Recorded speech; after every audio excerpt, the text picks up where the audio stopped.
All right, so today we are on day 4, the fourth day of our 16-8 water fast, right?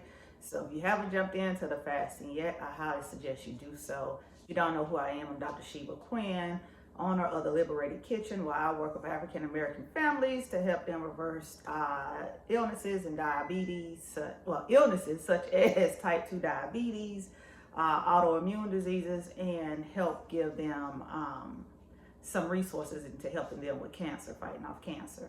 And so we are doing the reverse type 2 diabetes challenge. This is a 30-day challenge, right? And in this challenge, we are definitely employing fasting. Fasting is definitely one of the assets that we all need to use, that we need to grab out of our toolbox that's free of charge. It doesn't cost you anything in order to help you with any type of illnesses or ailments or discomforts you got going on in your body. And so we're on day 4 of fasting. If you missed the other 3 days, definitely go back and get them. But here on day 4, again, I want to encourage you to fast if you haven't started already. Like I said in the previous day, 16-8 is the easiest way for anyone to start because you don't have to give up things such as not taking your medication, or you don't have to worry about not eating or starving. All the things that a lot of diabetics think about. And not just diabetics, but people with any kind of medication, right? So 16-8 is the easiest. Reason it's the easiest is because you can literally start eating at 10 o'clock as long as you're done eating by 6. And if you can push it out to 11 or 12, great. But either way, we got to be finished eating, regardless of what time we start. We got to be done eating by 8 o'clock p.m. All right. And those other hours, the 16 hours, include your sleeping when you're not eating. And it's all working for the betterment of you to help get you back on track. And one of the ways that we get back on track is that we dump our tanks, meaning that we dump excess fat and glucose out of our system. That's one of my primary reasons for fasting. Okay. And so with that, we got to flush it all out. Like, we got to help all this stuff, all these toxins, all this excess fat, all this excess sugar. We got to help it leave the body. And one way that we help remove it out the body is definitely by drinking water.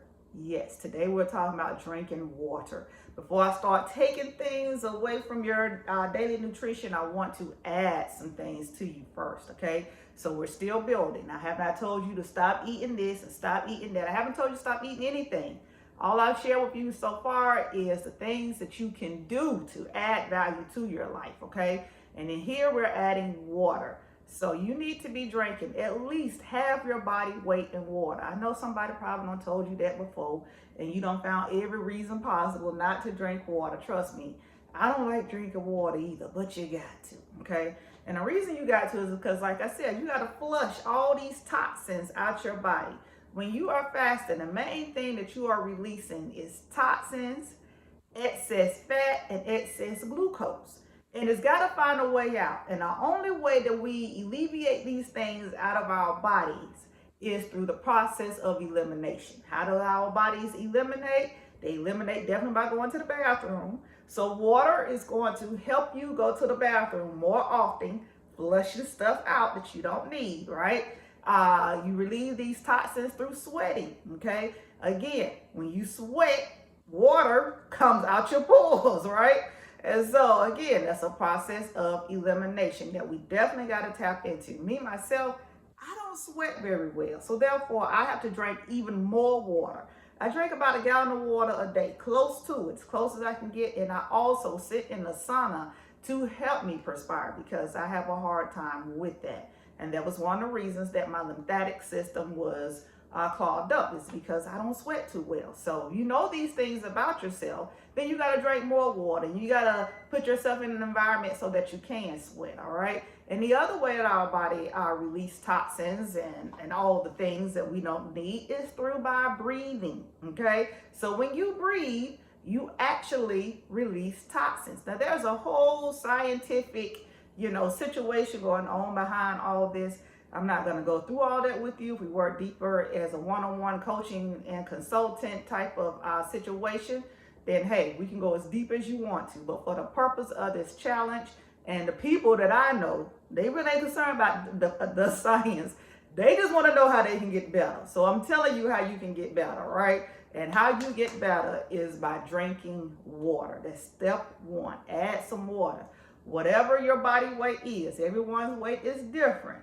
Whatever that is, drink half of that in water. Now here's the thing. I know someone gonna DM me and say, hey doc, is that spring water? Is that filtered water? Is that mountain water? Is that purified water? Is that sun water? I know it. I know there are so many different waters out there, okay? However, the only thing that I need you to focus on is it just being filtered, meaning that you're not drinking it off the faucet in your kitchen. The reason we wanted to go through a filtration system is simply because our city waters have a lot of stuff in it we probably don't need.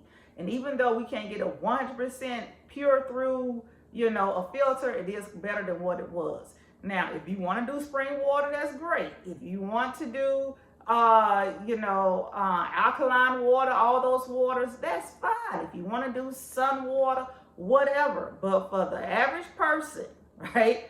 The average person that's they don't have a lot of money to invest. They don't have to, go out and buy all new things. Literally, drink you some filtered water. My refrigerator has a filter on it. That's the water I drink. That's the water I've been drinking for forever. Okay. Other than I was living in the military, lived overseas, and I had to drink bottled water every day simply because of the chemicals and untreatment of the water there. But other than that, I drank it off a filter that's in my refrigerator every day. My kids drink it. We have had no medical issues. My skin is flawless.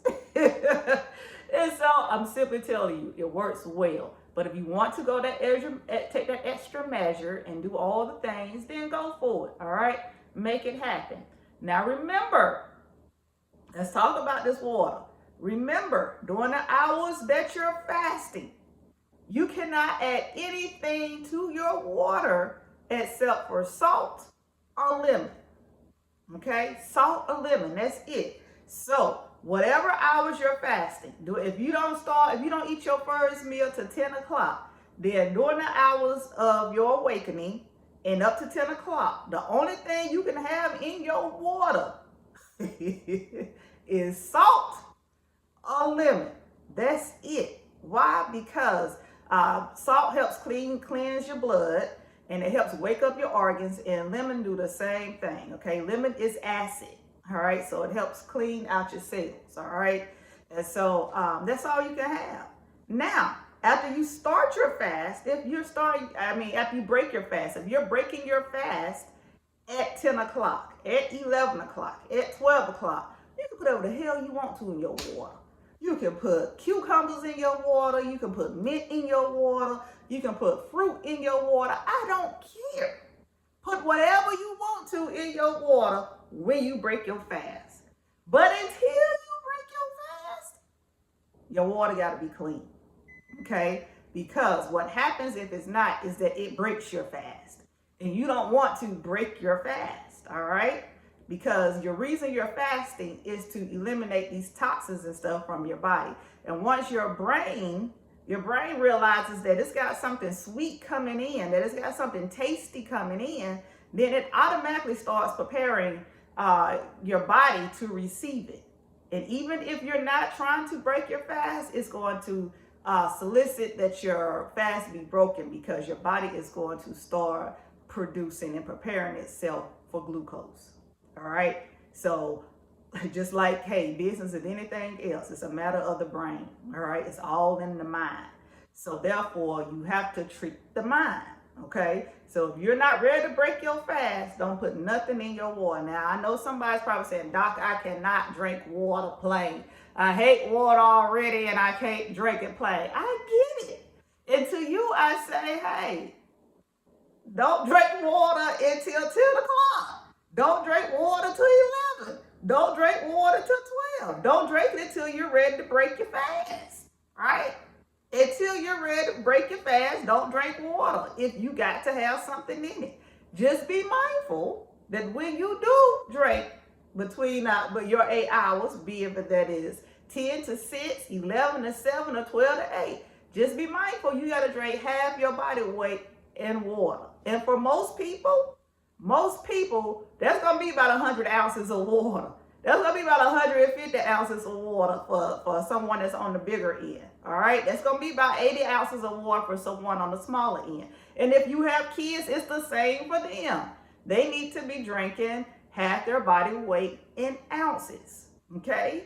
So if your child is at school all day and they don't drink water, guess what? When they come home, you got to get them in some water. When they leave the house in the morning, you got to get them on some water. All right. Because we need this water to flush out all the stuff that we don't want. Because what happens when you start the 16-8 fast and when you drinking your water, you're going to lose weight. But the only way that you're going to lose these toxins and that you're going to release this water is if you help it move out. Okay. How do we help it move out? We help it move out by drinking water. That's one way. Tomorrow, I'm going to tell you the second way that we help all this stuff move out. All right. So get on it. Start drinking your water. Some people got the water cups that's got the numbers on it and all that, got timers on it. Whatever you got to do, make it work. Just be mindful that during the hours of your fasting, nothing but clean water, nothing but salt or lemon or lime. Salt, lemon, and lime, same thing. They do the same thing. No vinegar now. No vinegar. You can't have no vinegar till you break that fast, all right? So all those extra tea blends that some people like to make, the ACV and which is apple cider vinegar with some people put turmeric in it, some people put honey, some people put cinnamon. All that is great. All those things are beneficial. However, we not having it until we break our fast. If that's what you want to break your fast with, go for it. But during those hours of fasting, it's got to be clean. All right. All right. Talk to you tomorrow. Bye.